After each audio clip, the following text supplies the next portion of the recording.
చరిత్ర మీ అందరికీ తెలుసు. ఆయన టెస్టిమోనీ అది, అందులో నాకు 4-5 పేజీలు ఉంటాయి.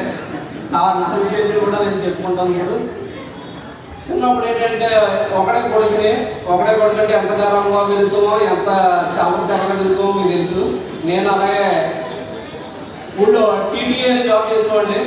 టీటీ అంటే ఏంటో చాలా మందికి తెలిసి ఉంటుంది. ఎంతో తమ్ముడు అదే నా చదువు.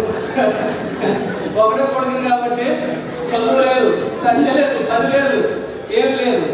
మా అమ్మ అనేది వీడు ఎలా బతుకుతాడు, నేను వద్దు అంటే సింగల్ మదర్ అండి. నేను సత్యుడు ఎలా బతుకుతాడు, ఒక 50 పెళ్లి చేస్తే పిల్ల అడుగుతాడు. ఏమంటే జాబ్ చేద్దామంటే చదువు లేదు, ఏదైనా వృత్తి పని చేద్దామంటే ఏ చేతికి ఏది లేదు, వెనకాల ఆస్తుల్లో పాస్తుల్లో.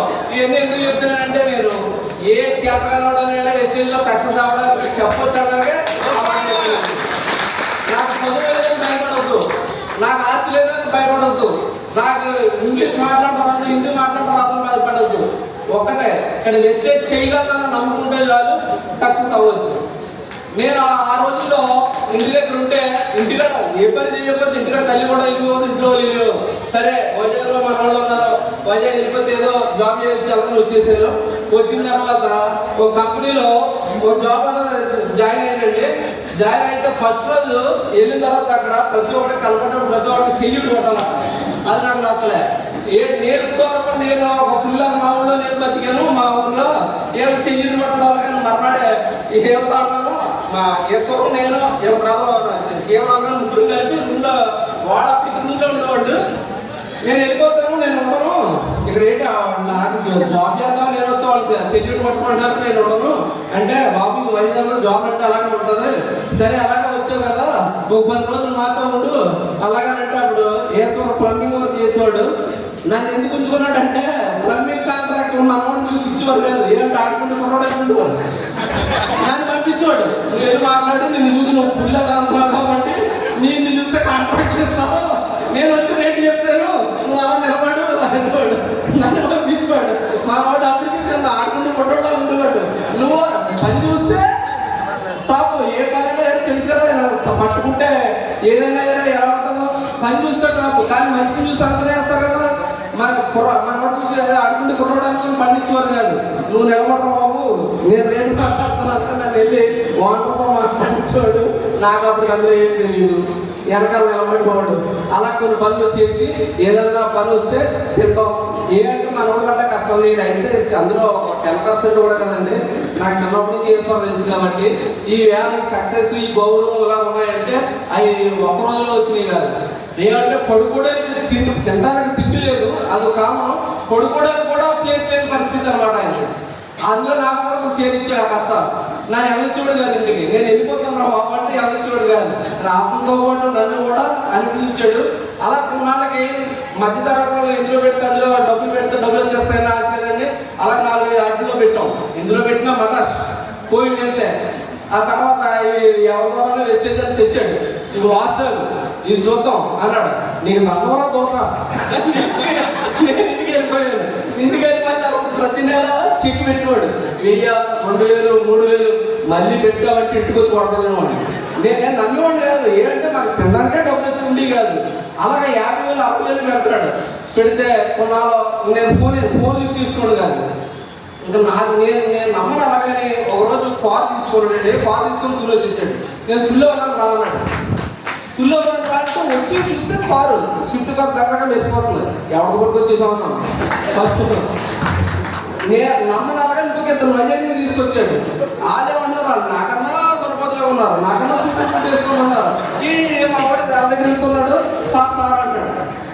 ఆయన ఎవరు తెలిసాను, మా సార్ అంటాడు. వాళ్ళు కార్ ఎవరిదంటే మా సార్ అంటారు. మళ్ళీ పక్క తీసుకుంటాడు. కార్ కార్ వచ్చిందా లేదా అమ్మవారిని తీసుకొచ్చాను అలాగే అంటాడు ఆయన. అప్పుడు కార్ వచ్చిన తర్వాత ఫస్ట్ టైం 2018, 19 కానీ బూట్ క్యాంప్ అని విజయవాడ జరిగితే బూట్ క్యాంప్కి ఎంత రావాలన్నాడు. నా దగ్గర బూట్లు లేవన్నా. బూట్ క్యాంప్ అంటే బూట్ రావాలని అనుకున్నాను. బూట్ వేసుకొచ్చి దగ్గర ఉంటే వేసుకుంటారా అలాగే తీసుకెళ్ళండి బూట్ క్యాంప్. అక్కడ అయితే జనం ఒకలా ఉన్నారండి. అందులో ఫస్ట్ లైన్ 11 మంది అండి. అప్పుడు క్రౌన్ అండ్ 11 మంది ఉండేవారు ఏపీ మొత్తం మీద. ఆ 11 మందిలో మా ఊరికి ఇలాగే చెప్పి ట్రీట్మెంట్ ఇప్పుడు ఎలా ఉన్నారు ఫస్ట్ లైన్లో నేను వచ్చి మా ఊడి పక్కన కూర్చుంటే మా ఊడు అన్నాడు చేసేవాళ్ళు నువ్వు ఎక్కడ కదా బయటపో చివరిలో కూర్చో ఇక్కడ మాకు అంటే నువ్వే ఒక్కతోపు అంటే శుద్ధిగా ఉన్నట్టే ఆ వచ్చి ఒక్కొక్కరు మాట్లాడుతుంటే బయటకు పోయాను నేను చూడలేక బయటకు పోయాను ఏంటి మా ఊడి నేను అనవసరం ఇంటికి పోయినా ఉంటే నేను ఎక్కడ కూర్చుంది కదా అలాగే అనుకున్నాను అనుకున్న తర్వాత ఇంకా నాలో నేనే కుళ్ళిపోయాను చెప్పుకోవడం మనోడికి ఇంకా అక్కడ ఎలా ఉందంటే మీకు తెలిసిన క్రౌన్ అండ్ డేవో ఆ రోజుల్లోనే క్రౌన్ అండ్ డేవో అంటే ఓన్లీ 11 మందే ఏపీ మొత్తం మీద ఆ 11 మందికి ఇంకా అప్పుడు ఈ రోజు యూసిడి ఈసిడి అన్నా ఓన్లీ ఈసిడి అంటేనే రండి అంటారు ఈ యాప్ క్రౌన్ అంటే అసలు పట్టించుకోవట్లేదు ఆ రోజుల్లో క్రౌన్ అంటే ఒక మహారాజు చూసినట్టు ఉంటుంది 11 మంది ఉండేవాళ్ళు ఆ తర్వాత బూట్ క్యాంప్ అయిపోయిన తర్వాత అలా పట్టుకోవచ్చు అలా తీసేద్దాం అలా పట్టుకోవచ్చు దుఃఖకు దానికి తీసేది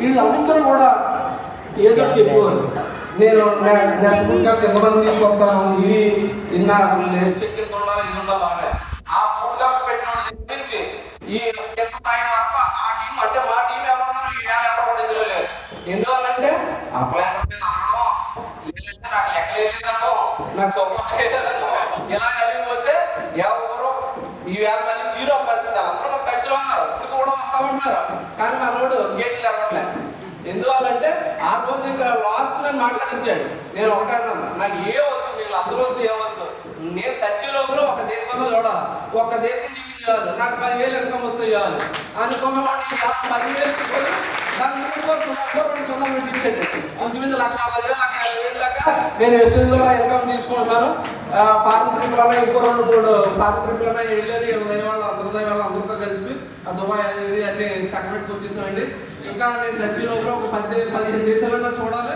ఇంకొక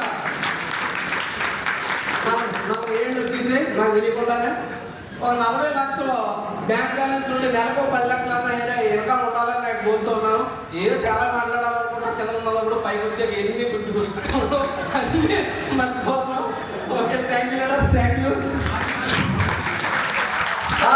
అసలు మర్చిపోయింది సార్ అంటే మర్చిపోతూ ఉంటాం కదా 20 days బ్యాక్ కార్ తీసుకున్నాను సార్ కార్ లాంచ్ అయింది నాకు అసలు బండి కూడా ఉండేది కాదు నేను నాకు ఒక బుల్లెట్ బండి కొనిపించాలి బుల్లెట్ బండి ఎందుకు ఆయన బెంచ్ కార్ తీసుకుంటాను అన్నప్పుడు కూడా నీ బాగా నాకు ఇచ్చాను ఏమన్నాడు నేను ఏమన్నాకపోతే ఆయన మీద కోపంతో కొత్త కారు కొనేసుకున్నాను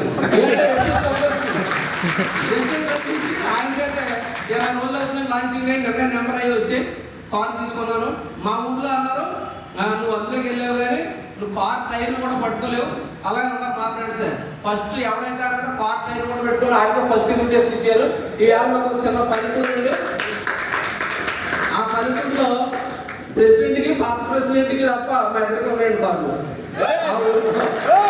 ప్రెసిడెంట్కి పాత ప్రెసిడెంట్ ఎక్స్ ప్రెసిడెంట్కి తప్ప మిగతా 2 కార్లు మా ఇద్దరే అలాగే వేస్టేజ్ అన్నదే మీకు అంటే చాలా మంది కొత్త వాళ్ళు వచ్చారు చెప్తున్నారు ఇది చదువుతో పని లేదు వయసుతో పని లేదు అందరితో పని లేదు ఎడ్యుకేషన్తో పని లేదు అసలు ఏ విద్య పనికిరాడు ఎందుకు పనికిరాడు వెస్టేజ్లో సక్సెస్ అవుతాడు ఇది ఒక మార్గం ఉంది ఇప్పుడు మీరు జాబ్ చేశారు అనుకోండి జాబ్ మీ మన నాన్న చనిపోతే తర్వాత జనరేషన్ ఉండదు అంటే ఇస్తారు కూడా తెలియదు ఉన్నాడు చేస్తాడో లేదో తెలియదు అలాగే వ్యాపారం కూడా మనం చనిపోతే ఆ వ్యాపారం తర్వాత వాళ్ళు ముందుకు తీసుకెళ్ళలేదు కానీ వెస్టేజ్ అన్నది మీరు ఇక్కడ ఉన్నవాడు ప్రతి ఒక్కరిని అడగండి ఒక్కొక్కరు చెప్తారు నువ్వు ఎందుకు వెస్టేజ్లోకి వచ్చావంటే ఇందాక సుధాకర్ గారు ఏమన్నారు పెట్టుబడి లేదు అందుకు వచ్చానంటారు ఇంకొకరిని అడగండి ఇది 3 జనరేషన్ నేను ఉన్నా చచ్చిపోయినా ఇన్కమ్ ఆడతాను ఇంకొకరు అంటారు ఇంకొకరిని అడిగితే ఇందులో రూపాయి ఎవరి చేత పెట్టి పని లేదు ప్రొడక్ట్ బాగుంది హెల్త్ కోసం ఉండాలి ఒక్కొక్క చెప్తారు ఎందువల్ల మోసం చేసామా ఈ రోజు మేము ఇక్కడ సక్సెస్ అయిన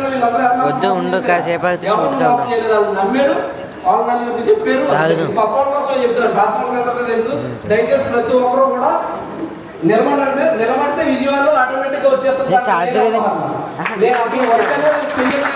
నాకు స్టాక్ పాయింట్స్ ఉన్నాయి ఆ స్టాక్ పాయింట్లు చూసుకునేవాళ్ళు స్టాక్ పాయింట్ మీద వస్తే సాగట్లే నేను ఎలాగైనా సరే ఇంకా వెనక వీళ్ళందరూ నాకన్నా ఎక్కడ వచ్చిన వాళ్ళు ఇక్కడ ఉన్నారు చాలా మంది ప్రెస్టేజ్ లో చెక్కులు చూస్తే 3 లక్షలు 4 లక్షలు 5 లక్షలు ఉన్నాయి నేను ఇంకా 1,00,000 దగ్గర ఉన్నాను నాకు సిగ్గేసి నేను మళ్ళీ టీం వర్క్ చేస్తాను అలాగే కార్లు అనుకొని మనం రీసెంట్ గా ప్రౌడ్ డైరెక్టర్ అయ్యి మళ్ళీ టీం వర్క్ స్టార్ట్ చేస్తున్నాను అలా ప్రతి ఒక్కరు మనం ఒకటి అనుకో మన ఇప్పుడు నాకు శత్రువు ఆయనే దేంట్లోని.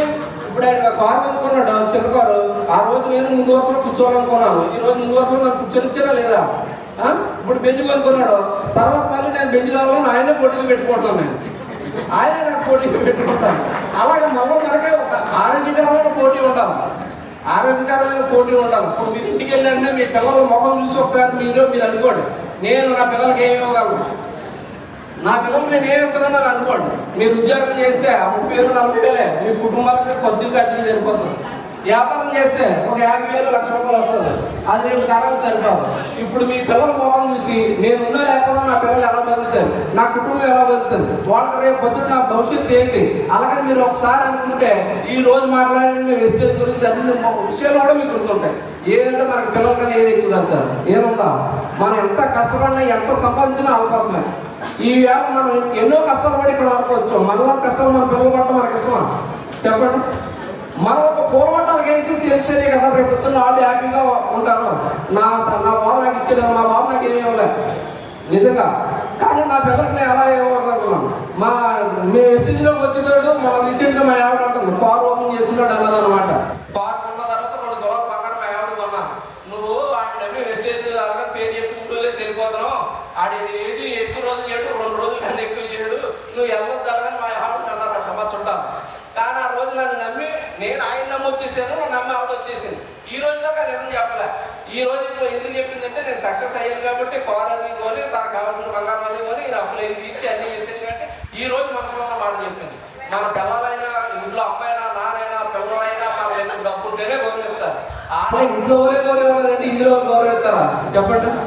మీరు ఎంత కష్టపడతారో ఏం చేస్తారో కానీ మీ ఇంటి పక్కన వెళ్ళలేదా వదిలేండి, పక్కూరికి వెళ్ళండి, పక్కూరు వెళ్ళలేదా ఇంకో మండలం వెళ్ళండి, జిల్లా దాటండి, రాష్ట్రం దాటండి, ఎక్కడికైనా దాటండి. కానీ టీవీని బిల్లు చేసుకోండి.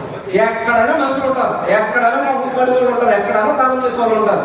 మనం చెప్పడమే కావాలి, మీకు చెప్పడం చేత కాకపోతే మీ అప్లైకి తీసుకెళ్ళండి అంతే. ఇక్కడ ఉన్నది ఒకటే, ముందు మీరు నేర్చుకోండి, మీకు చెప్పడం చేత కాలేదా మీ అప్లైకి తీసుకెళ్ళండి. అప్పుడు ఆటోమేటిక్గా సక్సెస్ అనేది వస్తుంది. సక్సెస్ అనేది అంత త్వరగా రాదండి. ఇప్పుడు మీరు వాడికి ఫేస్బుక్ 15 సంవత్సరాలు పెట్టింది, యూట్యూబ్కి 10 సంవత్సరాలు పెట్టింది, ఇన్స్టాగ్రామ్కి 15 సంవత్సరాలు పెట్టింది, అలాగే మన అంతా చెప్పిన రతన్ టాటా గారికి 40 సంవత్సరాలు పెట్టింది. వీళ్ళందరూ పారిపోయారు, సక్సెస్ రాలేదని నిలబడ్డారు. నిలబడితేనే సక్సెస్ ఉంటుంది. ఓకే, నేను